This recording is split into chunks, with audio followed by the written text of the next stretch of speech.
तो आइए आज के क्लास में हम लोग बहुत ही महत्वपूर्ण चैप्टर हंसते हुए मेरा अकेलापन का सारांश पढ़ने वाले हैं, जिसके लेखक का नाम है मलयज, और ये इस चैप्टर का पार्ट 4 है।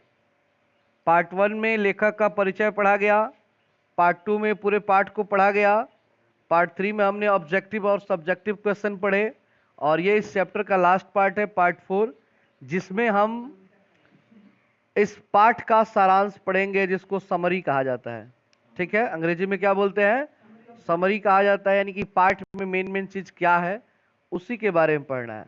आप लोग जैसा कि पार्ट 2 पढ़े तो उसमें पूरा चैप्टर के बारे में हमने पढ़ा कि डायरी नंबर 1 से लेकर डायरी नंबर 12 तक, इसमें भी आएगा डायरी नंबर 1 से लेकर डायरी नंबर 12 तक, लेकिन उसी बात को इसमें संक्षेप रूप में, छोटे रूप में बताया जाएगा, लेकिन बातें सभी डायरी की होंगी।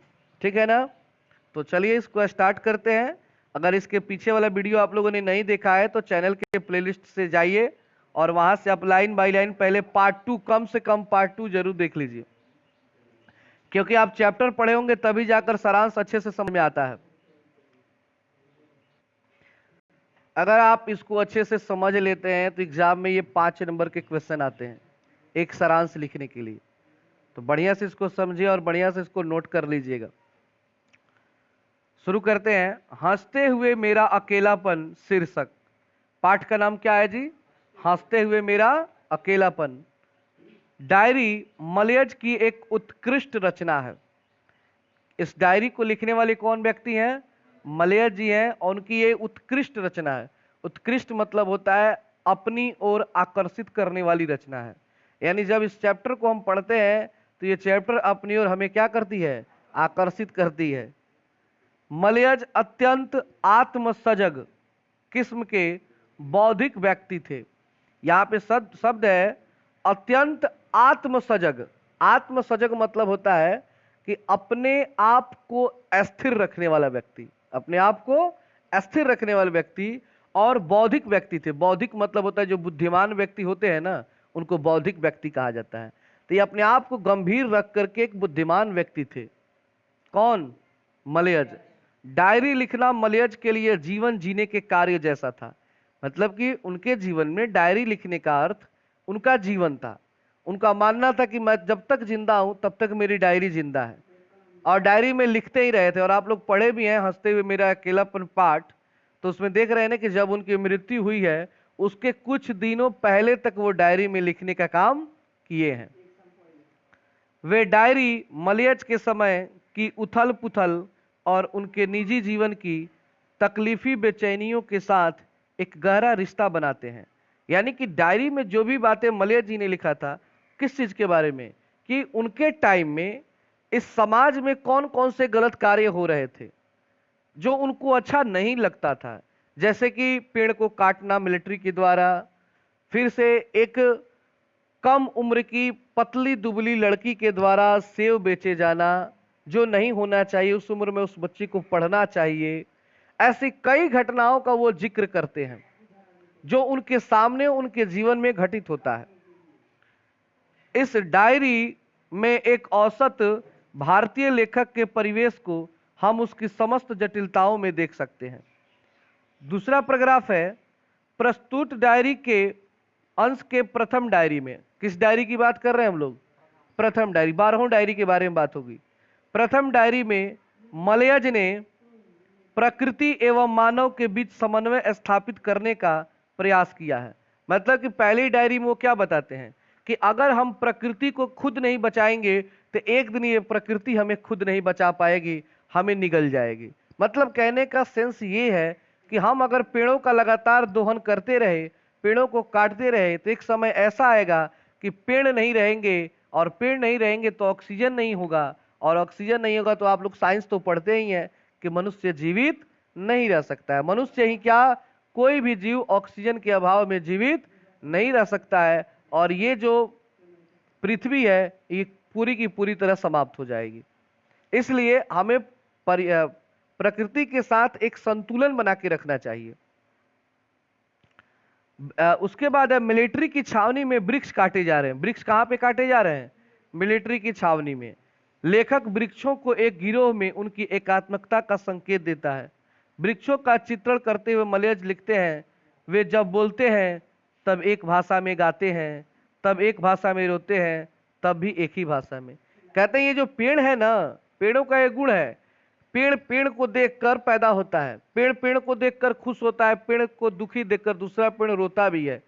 तो अगर आप किसी एक पेड़ को काटिएगा तो दूसरा पेड़ वहां रहना नहीं चाहेगा, वो भी चाहेगा कि हम यहाँ से चले जाएं। और इस तरह धीरे धीरे धीरे धीरे एक दिन सारे पेड़ क्या हो जाएंगे, समाप्त हो जाएंगे। दूसरा सेंस, इसी बात को दूसरे अर्थ में यह भी समझा जा सकता है कि अगर आपकी आदत लग गई एक पेड़ को काटने की, तो फिर आप कल दूसरा पेड़ काटेंगे, फिर तीसरा पेड़ काटेंगे, क्योंकि मनुष्य की एक प्रवृत्ति होती है कि जिस आदत को वो पकड़ता है धीरे धीरे उस चीज में वो माहिर बनने लगता है। जैसे कि आप किसी को पहली बार गाली देते हैं तो आप पहली बार थोड़ा छोटा वाला गाली देंगे और वो भी शर्माने वाला, कि पहली बार गाली दे रहे हैं, लेकिन जब दूसरी बार देंगे तो उससे थोड़ा सा वजनदार होगा, वो खतरनाक होगा, और बाद में आप उसके एक्सपर्ट हो जाएंगे। गालियों के एक्सपर्ट दाता फलनवा, मतलब आपके नाम कह के लग जाएगा। क्योंकि आदमी धीरे धीरे प्रैक्टिस करता है किसी भी चीज को। आप सवाल बनाते हैं तो पहली बार जब किसी सवाल को बनाते हैं तो थोड़ा सा समझते हैं, फिर आप थोड़ा और समझते हैं, फिर थोड़ा अच्छे समझते हैं, और एक दिन उसके आप जानकार बन जाते हैं। आप कहीं भी कुछ सीखने के लिए जाते हैं, कहीं पे पहले दिन पढ़ने के लिए जाते हैं, तो आप पहले वहां के वातावरण, वहां की पढ़ाई लिखाई को देखते हैं, थोड़ा बहुत समझ में आ जाता है, और धीरे धीरे धीरे धीरे धीरे आप वहां पे घुल मिल जाते हैं, सबकी चीज की जानकारी हो जाती है। उसी तरह हर चीज है, अच्छा काम भी है कि धीरे धीरे आ जाता है, बुरा काम भी धीरे धीरे आ जाता है। तो अगर मिलिट्री वालों ने पहली बार पेड़ काटा, थोड़ा सा काटा, फिर सोचा थोड़ा और काट लेते हैं, फिर थोड़ा और काट लेते हैं, और एक समय आएगा कि पेड़ रहेंगे ही नहीं, यह पृथ्वी पेड़ों से खाली हो जाएगी। तो कल्पना कीजिए जब पृथ्वी पर पेड़ ही नहीं होंगे तो फिर क्या हम लोग रह पाएंगे? क्योंकि हम एक दूसरे से जुड़े हुए हैं, एक भी अलग हुआ तो दूसरा समाप्त हो जाएगा। लेखक ने जाड़े के मौसम में घने कुहरों का सजीव चित्र अपनी डायरी में प्रस्तुत किया है। साथ ही ऐसे ठंडे मौसम में भी कलाकार के हृदय में आग है, लेकिन उसका दिमाग ठंडा। क्या कहते हैं कि लेखक के लेखनी में आग होना चाहिए, जो वो लिखे उसमें जोश होना चाहिए, लेकिन लेखक के अंदर जोश नहीं, आग नहीं होनी चाहिए, नहीं तो वो खतरनाक हो जाएगा, वो ठंडा होना चाहिए। डायरी में लिखा है, एक कलाकार के लिए निहायत जरूरी है कि उसमें आग हो और वह खुद क्या हो, ठंडा हो। अब हम पढ़ेंगे अगले पैराग्राफ में दूसरे दिन की डायरी, उसमें क्या कहते हैं लेखक। दूसरे दिन की डायरी में लेखक ने मनुष्य के जीवन की तुलना खेती के फसलों से की है। सही बात है, हमारा जीवन खेती के फसलों के जैसा है। जैसे सबसे पहले खेत को जोता जाता है, उसमें बीज डाले जाते हैं, फिर वो बीज बड़ा होता है, पकता है, और पकने के बाद बीज को, मतलब उस पौधे को काट लिया जाता है और उससे खा जाया जाता है। यही ना प्रक्रिया होती है खेती की। हमारा जीवन भी कुछ इसी तरह है। हम सबसे पहले जन्म लेते हैं, सबसे पहले क्या करते हैं, जन्म लेते हैं, बड़े होते हैं, बाद में पक जाते हैं, मतलब बूढ़े हो जाते हैं, और फिर राम नाम सत्य है, ऊपर चल देते हैं। यही प्रक्रिया हमारे जीवन की भी है। तो जो हाल फसलों का है वही हाल हमारे मनुष्य जीवन का भी है। मनुष्य का जीवन फसल के समान बढ़ता है, पकता है एवं कटता दिखाई देता है। बढ़ता है, पकता है, फिर क्या हो जाता है, कट जाता है। तीसरे दिन की डायरी में लेखक ने चिट्ठी की उम्मीद में और चिट्ठी नहीं आने पर अपनी मनोदशा का वर्णन किया है। तीसरे डायरी में उन्होंने क्या कहा कि ये चिट्ठी का इंतजार करते हैं, लेकिन चिट्ठी इनको नहीं मिलती है, तो सोचते हैं कि डाकघर में जाकर किसी से रौब से पूछूं कि क्या मेरा चिट्ठी आया है कि नहीं, लेकिन फिर भी उनकी चिट्ठी नहीं मिलती है। उस पर इनके मन में क्या चलता है, उनकी मनोदशा कैसी है, उसके बारे में वर्णन किया है। चिट्ठी नहीं आने पर एक अजीब सी बेचैनी मन में आती है। ये तीसरा हो गया। चौथी डायरी में लेखक बलभद्र ठाकुर नामक एक लेखक का चित्रण किया है। बलभद्र का वर्णन उन्हें कौन सी डायरी में किया है, चौथी डायरी में, और बताने का प्रयास किया है कि लेखक कितना सरल एवं मिलनसार होता है। यानी कोई भी लेखक जो होता है बहुत ही सरल, मतलब कि सीधा होता है और लोगों से मिलजुल कर रहने वाला होता है। तभी तो बलभद्र ठाकुर सभी के बीच में जाकर इतना शानदार झूठ बोलते हैं कि मेरा किताब कोई भी पढ़ ले तो देता नहीं है, इतना अच्छा मैं लिखता हूं। मतलब लोगों के साथ घुल मिल कर ये लोग रहते हैं, किसी से झगड़ा नहीं करते हैं। अपनी रचनाओं पर लेखक को गर्व होता है। कोई भी लेखक चाहे कैसा भी लिखे, लेकिन उसको अपने आप पर क्या रहता है? गर्व होता है कि मैंने अच्छा लिखा है। उसका सहज चित्र इस डायरी में प्रस्तुत है। कौसानी, जैसा कि आप लोग जानते हैं कि इसने जितने भी बातें हुई, ये सारी बातें रानीखेत की है। कहाँ की है? रानीखेत के बारे में मैंने बताया है कि जगह है। अब चलते हैं कौसानी में। कहाँ पे? कौसानी पर ये लिखते हैं, कौसानी में कुछ दिनों तक लेखक का प्रवास बड़ा ही आनंददायक रहा। 2 शिक्षकों का चित्रण, उनके सहज एवं सामाजिक स्वभाव को दिखाया गया है। 5वीं डायरी में भी लेखक ने कौसानी के प्राकृतिक एवं शांत वातावरण का चित्रण किया है। यानी 5वीं डायरी में, वो तो पहली डायरी थी तो उन्होंने उसमें रानीखेत के प्राकृतिक सौंदर्य का, वहां के पेड़ों के बारे में लिखे थे, लेकिन 5वीं डायरी में उन्होंने रानीखेत नहीं बल्कि कौसानी जगह जो है वहां के बारे में लिखा है। कौन सी डायरी में? 5वीं डायरी में। अब आता है 6ठी डायरी। 6ठी डायरी में मलयज ने एक सेव बेचने वाली किशोरी का चित्रण बड़ी ही कुशलता पूर्वक किया है। सेव बेचने वाली एक लड़की है, किशोरी मतलब होता है लड़की है, उसका चित्रण बहुत ही अच्छे तरीके से किया है। किशोरी इतनी भोली थी कि सेव बेचने में उसका भोलापन परिलक्षित होता है। मतलब कि वो जो लड़की है बिल्कुल सीधा साधा है, क्योंकि आप लोग कहानी पढ़े होंगे तो उसमें देखे होंगे कि वो सेव काटने का प्रयास करती है, लेकिन उस शरीर में उतनी ताकत नहीं है, उसका एज उतना नहीं है कि सेव को भी काट के दिखा सके अपने ग्राहकों को। तो गुस्से में आकर लेखक से क्या बोलती है कि लो तुम ही काट के देख लो, पका है कि नहीं पका है, अच्छा है कि नहीं है। 7वीं डायरी में मलयज यथार्थवादी दिखाई देते हैं। उनके अनुसार मनुष्य यथार्थ की रचता भी है और यथार्थ में जीता भी है। यानी कहने का अर्थ मनुष्य इतिहास बनाता भी है और इतिहास में जीता भी है। उनके अनुसार रचा हुआ यथार्थ भोगे हुए यथार्थ से अलग है। बाल बच्चे रचे हुए यथार्थ हैं। बाल बच्चे क्या होते हैं? रचे हुए यथार्थ होते हैं। मतलब बाल बच्चे ने अपने बच्चों का जन्म माता पिता ही नहीं देते हैं। आप लोगों का जन्म हुआ है तो आपके भी कोई ना कोई माता पिता होंगे, हमारे भी माता पिता हैं। आने वाले समय में आप भी किसी के माता पिता बनेंगे, खैर पिता बनेंगे आने वाले समय में। उसके बाद है, वे सांसारिक वस्तुओं का भोग करते हैं। मलयज ने लिखा है, हर आदमी उस संसार को रचता है जिसमें वह जीता है और भोगता है। आदमी के होने की शर्त यह रचता जाता भोगा जाता संसार ही है। उनके अनुसार रचने और भोगने का रिश्ता एक द्वंद्वात्मक रिश्ता है, जो ऑब्जेक्टिव में भी आया था कि रचने और भोगने का जो रिश्ता होता है कैसा होता है? तो द्वंद्वात्मक होता है, 2 तरफ से होता है। अब चलते हैं 8वीं डायरी में। कौन सी डायरी? 8वीं डायरी। 8वीं डायरी में लेखक ने शब्द एवं अर्थ के बीच निकटता का वर्णन किया है। लेखक का कहना है कि शब्द अधिक होने पर अर्थ कम लगने लगता है और अर्थ की अधिकता में शब्दों की कमी लगती है, अर्थात शब्द अर्थ में और अर्थ शब्द में बदले चले जाते हैं। लेखक ने 8वीं डायरी में किसका वर्णन किया है कि अगर हम किसी चीज का अर्थ निकालते हैं तो शब्द क्या हो जाते हैं? कम पड़ जाते हैं, और किसी का अगर शब्द अधिक हो जाएंगे तो उसका अर्थ क्या हो जाएगा? कम पड़ जाएगा। 9वीं डायरी में लेखक ने सुरक्षा पर अपना विचार व्यक्त किया है। किस पर विचार व्यक्त किया है?